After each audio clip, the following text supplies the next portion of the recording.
Now on this clamp itself, you will have two different ends. One end you will actually put the claw in, and the other end is where you will put the female or male end in. This is what your snap will look like when it's actually attached. And these metal circles here on the back is what the top of your snap will look like. So that's the claw portion. You will use the claw for both the male and female ends, and you will need one male and one female end for each snap. To attach your snaps, you'll end up taking your clamp, grabbing one of the claws, and putting it in on the correct end. Now you'll make sure that the points of your claw are facing outwards. Then you'll grab your male end and make sure that the pointy end to that side of the snap is face down into your clamp. And then you will squeeze it on either side of your fabric. Now the way that this system works is the claws end up getting pushed through your layers of fabric, and then they squish into the other half of your snap. If your layers are too thick, then your claw will not actually be able to push through all of those layers and hook into the other side of your snap. Because of this, I find my hand strength is not strong enough, and I do end up pushing on the clamp onto the table to get it nice and secure. So this is what the male side of your snap will look like once installed. And then we will move on to the female side and make sure that the front side of your female snap gets put face into your clamp. You'll put the claw in your clamp the exact same way. And once you've figured out where you want your claw to go, then clamp it on either side of the fabric once again. Now for this wallet, I actually have 2 layers of cotton and a layer of batting in there. And I find that that can end up being already a little bit too thick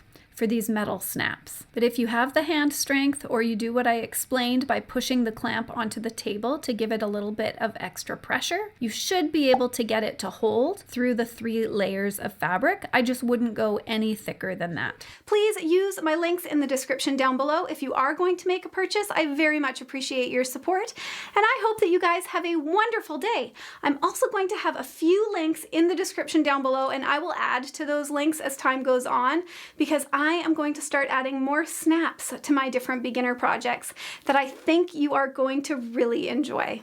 All right, I hope that you guys have a wonderful day, and I will see you next time. Bye for now.